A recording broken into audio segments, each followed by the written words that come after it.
안녕하세요. 여러분의 삶이 눈부시게 빛나길 바라는 루나펄스입니다.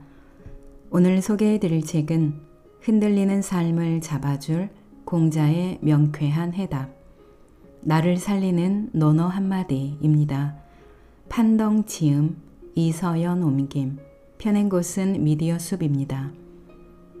공자는 약 2000년 전 시대를 호령하며 3000여 명의 제자를 둘 정도로 명문을 남긴 인물입니다.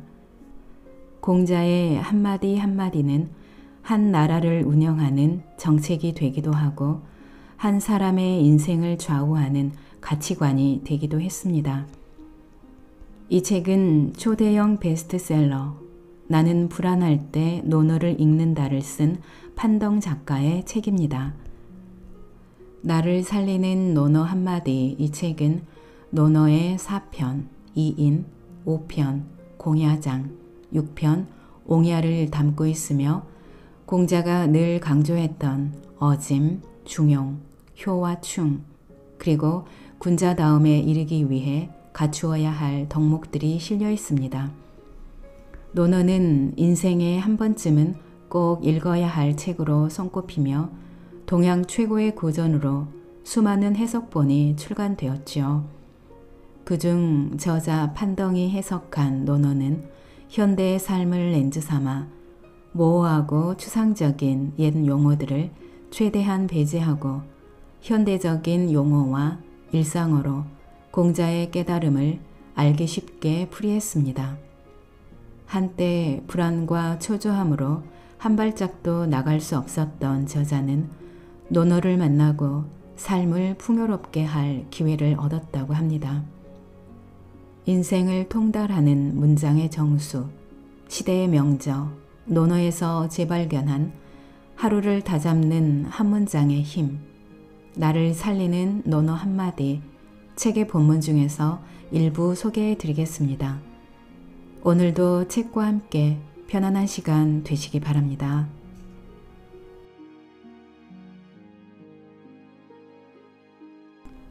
자리가 존재할지보다 그 위치에 맞는 능력이 있는가를 먼저 걱정하라. 환소이립. 공자가 말하길 자리가 없음을 걱정하지 말고 설 수 있을지를 걱정해야 하며 자신을 알아주지 않는 것을 걱정하지 말고 알려줄 수 있게 되는 것을 구해야 한다. 명예와 이익을 추구하는 사람이라면 이 문장에서 위로를 얻을 것이다. 대학생 시절 나는 유명해지고 싶다는 욕망이 강했다. 교내에서 열렸던 토론 대회에 대한 후기를 올려놓는 게시판이 학교에 있었다. 나는 그 게시판에 내 이름이 있는지 매번 확인하러 다니곤 했다. 게시판에서 내 이름을 발견하면 그래, 성공했다 라는 기쁨이 반나절 동안 지속됐다. 반대로 게시판에 내 이름이 없는 날은 종일 우울했다. 그러던 중 우연히 나는 공자의 이 문장을 보게 됐다. 자리가 없음을 걱정하지 말고 라는 공자의 말에 큰 위로를 받은 나는 그 이후로 더 이상 게시판을 들여다보지 않았다. 공자의 자리가 없음을 걱정하지 말고 설 수 있을지를 걱정해야 하며는 자신이 앉을 자리가 없는 것을 걱정하지 말고 자신에게 그 자리에 앉을 능력이 없음을 걱정하라는 말이다. 예를 들어 대학교에서 별다른 능력도 없으면서 학생회장이 되고 싶은 학생이 온갖 방법을 동원해 회장으로 당선됐다고 가정해보자. 그 학생은 마냥 기쁘기만 할까? 당선된 당신은 그럴 것이다. 하지만 능력이 부족한 그는 앞으로 자기가 책임져야 할 일에 대한 고민으로 불안하고 우울해질 것이고 결국엔 업무를 제대로 처리 못해 남들에게도 좋은 평가를 받지 못할 것이다. 세상 사람들 대부분은 자리가 없음을 걱정한다. 누군가는 윗자리에 오르기 위해서 아부하고 뇌물을 주는 등 저열한 방법을 동원한다. 하지만 이런 사람들은 정작 그 자리에 오르면 오히려 고통이 시작된다는 사실을 알지 못한다. 능력이 부족한 사람이 높은 자리에 앉으면 제대로 된 역할을 수행할 수 없어 항상 초조해지고 불안해질 수밖에 없다. 이런 상태를 설 수 있을지를 걱정해야 라고 표현한 것이다. 자신이 맡은 자리를 감당할 자신이 없다면 그에 맞는 능력을 향상하기 위해 노력해야 한다. 정말 학생회 회장에 걸맞은 사람이 되고 싶다면 소통 능력, 지도력, 기회력과 협동 능력을 키워 회장직을 수행할 수 있어야 한다. 가령 총학생회 이전에 과대표 직책을 수행하면서 자신이 부족하다고 생각되는 능력들을 차근차근 키워나가야 하는 것이다.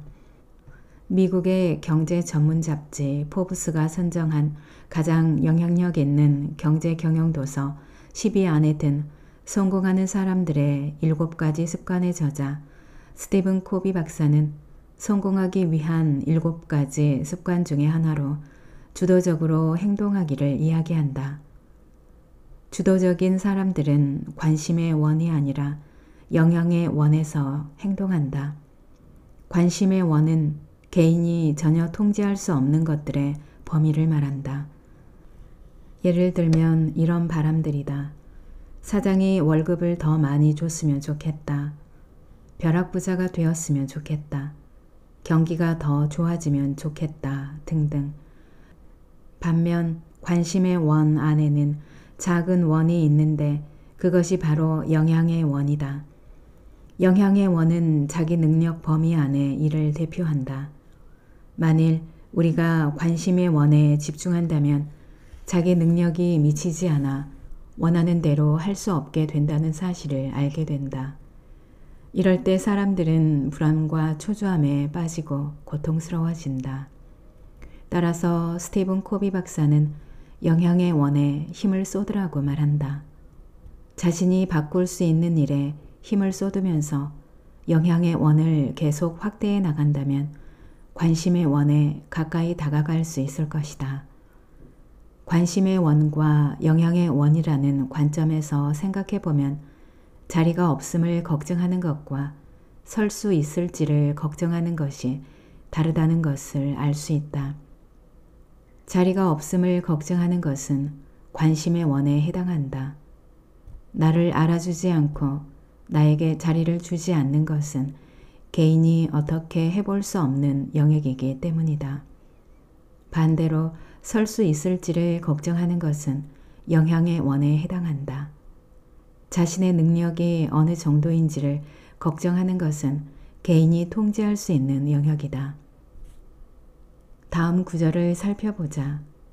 자신을 알아주지 않는 것을 걱정하지 말고 알려질 수 있게 되는 것을 구해야 한다.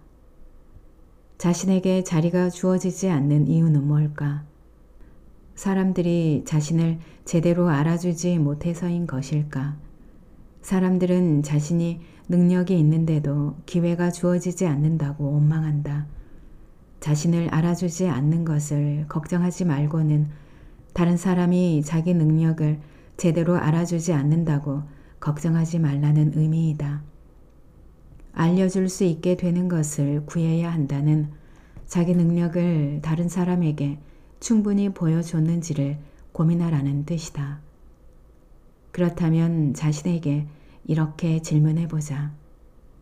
나의 일이 다른 사람에게 알려지는 것이 정말 좋은 일일까? 요즘 젊은이 중에 유명해지고 싶어하는 친구들이 많다. 이들 대부분은 유명해지려고 하는 이유나 유명해진 이후의 삶에 대해서 제대로 생각하지 않는다. 유명인 중에는 얼굴이 알려져서 생활이 불편한 경우가 많다. 유명해졌다고 거만하게 남들을 깔보고 자기 자신을 과대평가하는 이들도 있다. 우리는 자기 자신이 이룬 성과에 합당한 명성을 갖게 된다. 이름과 실제가 부합하는 것, 명실상부는 이럴 때 쓰는 말이다. 하지만 말처럼 쉽지 않은 일이다. 맹자는 이런 말을 했다. 뜻하지 않게 받는 칭찬이 있으며 완전하기를 바라다가 받는 비방이 있다. 맹자는 사람들이 생각하는 것만큼 자기 자신이 명실상부하다고 여기지 않았다. 즉, 맹자는 자신에 대한 칭찬이 뜻하지 않게 받은 것으로 생각한 것이다. 반면 세상 일이란 완전하기를 바라며 노력하다가 다른 사람으로부터 비방을 받을 수도 있다. 마음 채우기. 원대한 이상을 갖고 노력해야 좋은 성과를 기대할 수 있다.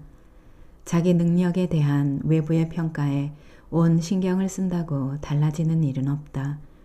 자신이 지금의 위치에 걸맞은 능력이 있는지를 점검하고 다른 사람들에게 알릴 만한 자신만의 능력이 무엇인지를 되돌아보는 일에 집중하자. 삼국지의 조비는 아버지 조조에게 후계자로 인정받았을 때 너무 기뻐서 춤을 추었다. 이를 본 한 신하가 조비에게 충고했다. 막중한 자리를 맡은 만큼 두려워하고 근심해야지 춤을 추는 모습을 보여서는 안 된다 라는 신하의 충고는 공자의 말을 떠오르게 한다. 오직 얻은 사람만이 누군가를 꽃으로 여겨 사랑을 심는다. 유인자능호인. 공자가 말하길 오직 얻은 사람만이 사람을 좋아할 수 있고 싫어할 수 있다. 전체 문장을 해석하기 전에 일단 한자 두 개를 살펴보자. 문장에 쓰인 한자 호는 좋아한다는 뜻이고 오는 싫어한다는 의미이다. 유인자능호인, 능오인을 대략 해석해보자면 어질고 덕성을 갖춘 사람만이 사람을 좋아할 수 있고 반대로 사람을 싫어할 수 있다는 뜻이 된다. 공자는 사람에 대해 좋고 나쁨이 분명하다는 것을 강조했다. 누구나 그렇겠지만 공자는 특히 위선자를 싫어했다. 위선자는 원칙이 없다. 자신에게 피해가 생길까봐 누구한테나 좋은 말을 한다. 그리고 세상에 나쁜 사람이 하나도 없는 것처럼 행동한다. 공자는 이러한 부류의 사람은 타인을 존중하는 것이 아니라 원칙이 없는 것으로 판단했다. 내면에 원칙이 없는 사람은 옳고 그름을 분간할 수 있는 능력이 없으며 나쁜 행동을 지적할 수 있는 용기도 없다. 따라서 사람을 좋아하고 싫어할 수 있는 것은 내면에 원칙이 있는 어진 사람이 할 수 있는 일이다. 어진 사람은 다른 사람의 장점을 칭찬하고 상대방의 단점을 지적할 수 있는 용기를 지니고 있다. 오직 어진 사람만이 사람을 좋아할 수 있다 라는 문장의 의미는 어진 사람은 상대방의 인성을 바라보며 좋은 마음을 품는다는 뜻이다. 가령 소인은 상대방의 품성이 아니라 그 사람의 지위나 학벌, 학위, 재력, 그리고 아름다운 외모 등 겉으로 드러난 것들을 좋아한다. 이런 것들을 좋아하는 것은 어렵지 않다. 하지만 있는 그대로의 모습을 좋아하는 것은 차원이 다르다. 상대방의 됨됨이를 파악할 수 있는 안목이 필요하고 또 아무런 대가 없이 사람됨을 좋아하는 순수한 마음이 있어야 한다. 따라서 어진 사람만이 진정 사람을 좋아할 수 있는 것이다. 이 문장을 이렇게 해석할 수 있는 근거가 있다. 공자와 그의 제자 번지의 대화를 살펴보자. 번지가 어질매 관해 물었다. 공자는 사람을 사랑하는 것이다 라고 대답했다. 다시 말해 어질은 사람을 사랑하는 마음이다. 그래서 오직 어진 사람만이 사람을 좋아할 수 있다 라는 문장이 나오게 된 것이다.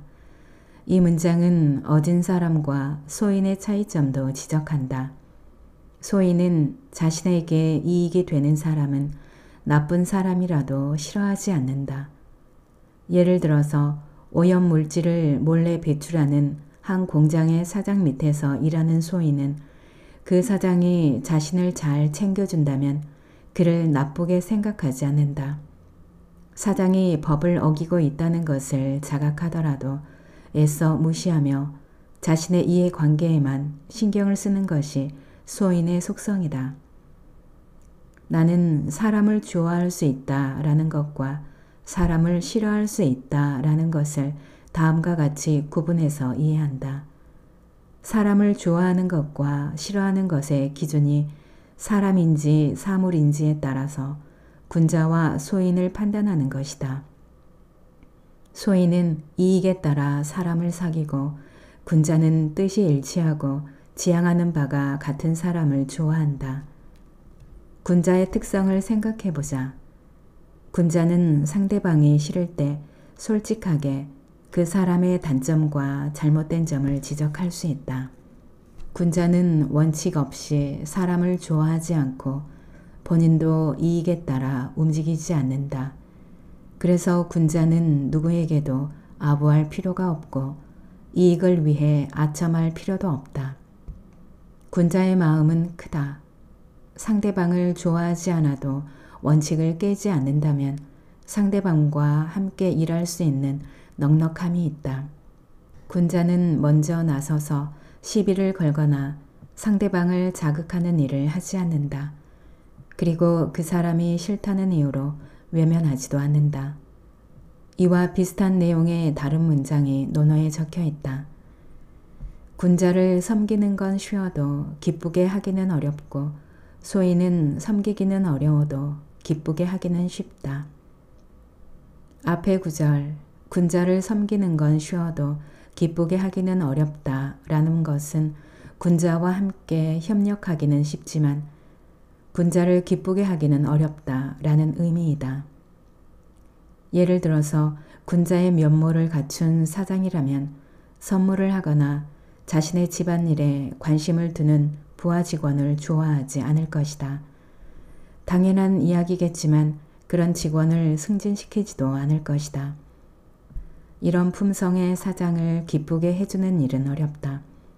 하지만 이렇게 신실한 사장과 함께 일하는 것은 매우 유쾌한 일일 것이다.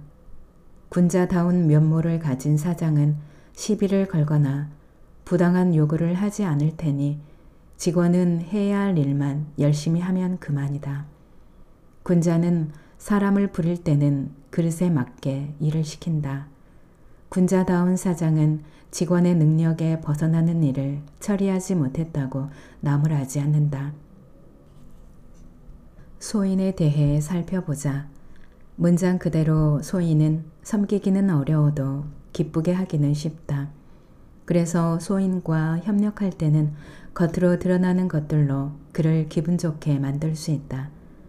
소인 같은 면모를 갖춘 사장은 몇 마디 아부에도 기뻐할 것이고 선물 공세를 펼치면 흡족해 할 것이다. 집안일에 관심을 두고 시시콜콜 물어보는 부하 직원들도 좋아할 것이다. 이처럼 소인은 기쁘게 하기는 쉽지만 협력하기는 어렵다. 왜냐하면 소인은 문제가 생기면 가장 먼저 배신할 것이기 때문이다. 소인은 사람을 부릴 때는 완전히 갖추기를 바라기 때문에 걸핏하면 가혹한 요구를 하고 문제가 생기면 모든 책임을 전가하려 한다. 그래서 소인 같은 사장은 회사에 나쁜 일이 발생하면 자신의 부족함을 되돌아보지 않고 그와 관련된 직원을 해고할 것이다. 마음 채우기. 우리는 군자와 소인을 구분하는 법을 배워야 한다. 그러기 위해서는 자기 내면에 어질을 키워야 한다. 오직 어진 사람만이 사람을 좋아할 수 있고 싫어할 수 있기 때문이다. 어진 사람은 사람을 싫어할 수 있지만 모두와 함께 협력하며 조류에 휩쓸리지 않는다. 이것이 공자가 추구한 어진 사람의 경지이다. 말의 무게가 가볍다면 함부로 내뱉지 마라. 고자 언지 불출. 공자가 말하길 과거 사람들이 말을 함부로 내뱉지 않는 건 행동으로 따르지 못할까 부끄러워했기 때문이다. 옛날 사람들은 쉽게 승낙하는 사람은 약속을 잘 지키지 않는다고 생각했다. 무슨 일을 요청하든 웃으면서 쉽게 승낙하는 사람은 약속을 지키지 않거나 심지어 자신이 그 일을 승낙한 사실조차 잊어버린다고 생각했다. 나도 이런 사람을 직접 본 적이 있으니 그냥 쉽게 지나쳐버릴 옛날 이야기는 아닌 것 같다. 공자는 믿음이 의에 가까우면 그 말이 실현될 수 있다라고 말했다. 아주 높은 경지에 오른 사람만이 신용을 지킬 수 있는 것이 아니다. 단지 의로움을 가까이 한다면 신용을 지킬 수 있다고 공자는 말한다. 간혹 의로움에 가까이 가지 못하더라도 자신이 뱉은 말을 잘 지키는 사람들도 많다. 이는 인간관계에 있어서 가장 기본적인 원칙이기 때문이다. 공자는 강직하고 굳세고 질박하고 어눌하나 어질매 가까이 다가가려 했던 사람들을 좋아했다. 다른 성품은 모르겠지만 어눌한 사람까지 좋아했던 이유가 궁금할 것이다. 공자는 말이 어눌해서 친화력이 없는 사람들이 그 성격대로 쉽게 말하는 습성이 없어 상대방의 청을 아무 생각 없이 쉽게 승낙하지 않는다는 사실을 발견했다. 그리고 촌스러울 정도로 질박한 사람들은 다른 사람의 입방아에 쉽게 오르지 않고 어질매에 다가가려 노력한다고 보았다. 이런 사람들은 자기가 내뱉는 말의 무게를 이해하고 있기 때문이다. 마음 채우기. 한번 승낙한 약속은 청금과 같다는 뜻의 일락청금이라는 사자성어를 들어봤을 것이다. 한번 승낙한 약속은 청금의 가치를 갖는다라는 뜻이다. 사람들이 입을 뻥긋할 때마다 청금이 쏟아져 나온다고 상상한다면 아마도 대부분이 어눌해질 것이다. 말은 신중하게 천천히, 행동은 민첩하되 정확히.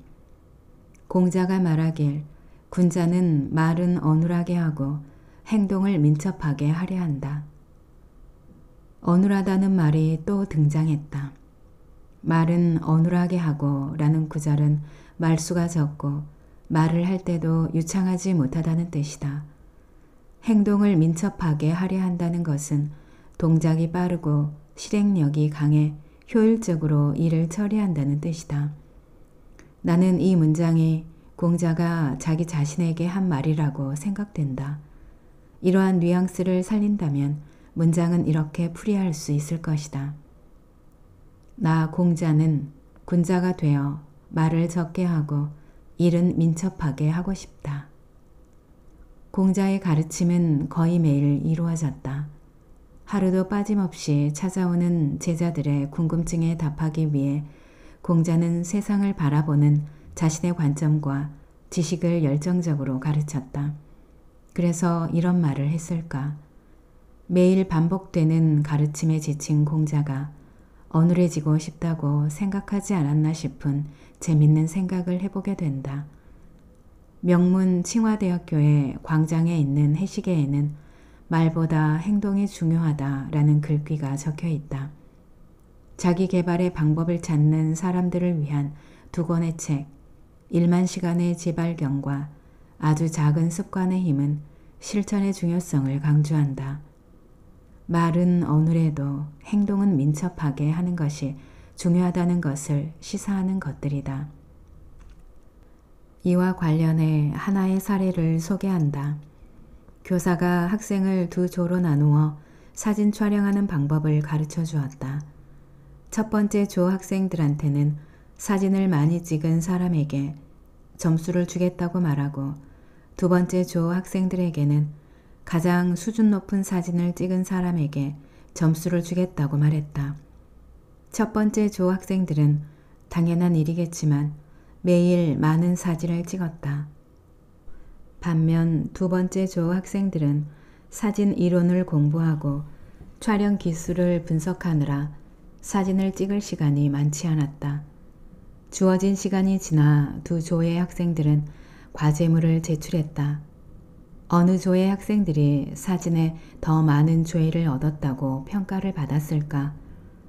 학생들의 사진들을 평가한 결과 잘 찍은 사진들은 대부분 첫 번째 조에서 나왔다. 그 이유는 뭘까? 사진에 관한 이론 공부보다는 사진을 실제로 찍어본 경험이 많을수록 실력이 좋아졌기 때문이다. 나는 이 사례를 읽으면서 앉아서 탁상 공론을 하는 것보다 일어나 움직이는 게 낫다라는 세상 사람들의 말이 떠올랐다. 종일 앉아서 토론하면 이론이 풍부해지고 관점도 발전하겠지만 직접 실천하는 것보다는 못하다. 직접 실행하는 과정이 있어야 피드백도 빨리 받을 수 있다.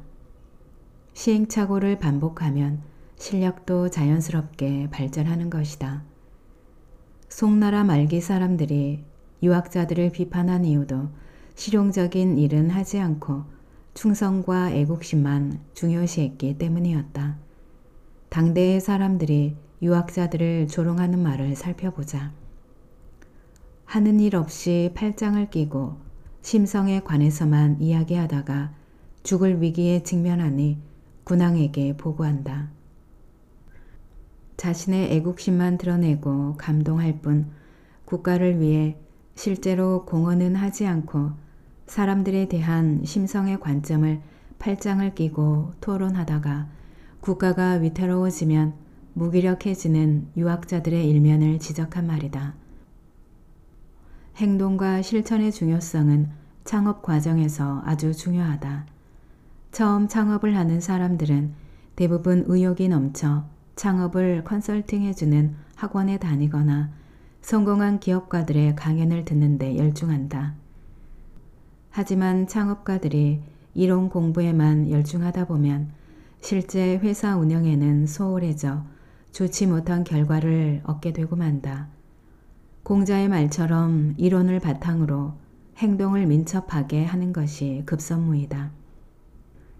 나는 이 문장을 읽을 때마다 생각나는 두 쌍의 사람들이 있다. 바로 뉴턴과 라이프니츠, 왕陽明과 주의이다. 동시대를 살았던 영국의 뉴턴과 독일의 라이프니츠는 서로 경쟁자였다. 말수가 적은 뉴턴은 물리학 연구를 통해 얻은 만유인력의 법칙으로 세상을 뒤흔들었다. 뉴턴은 항상 깊고 놀라운 이론이나 방법을 도출하는 데 온 힘을 기울였다. 반면 외교관인 라이프니츠는 성격이 활달해 각종 연회에 참석해 토론하는 것을 좋아했다. 계몽 철학을 제시한 라이프니츠는 굉장히 뛰어난 인물이었지만 뉴턴만큼이나 사회를 위해 실질적인 공헌을 하지 못했다고 생각한다. 명나라 중기의 유학자 왕陽明과 주의 역시 비슷하다. 왕陽明은 주의가 아주 많은 책을 저술했지만 많은 시간을 저술과 편집에 할애하느라 정작 심도 있는 사고를 하지 못해 철학의 깊이가 없다고 생각했기 때문이다. 마음 채우기. 공자는 이미 오래전부터 사고에서 행동으로 이어지는 시간을 중요하게 생각했다. 사고에서만 멈출 것인가, 민첩하게 실천으로 이어나갈 것인가는 미래의 길을 트기 위한 상당히 중요한 문제다. 제자리 걸음으로 생각만 할 것인가, 행동으로 옮겨 한 발을 내디딜 것인가, 지금 고민 중이라면 당장 일어나 움직여라.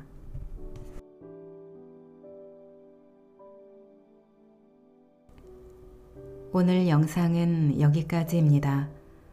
여러분의 구독과 좋아요, 알림 설정은 저에게 큰 힘이 되는 거 아시죠? 오늘도 끝까지 들어주셔서 감사합니다.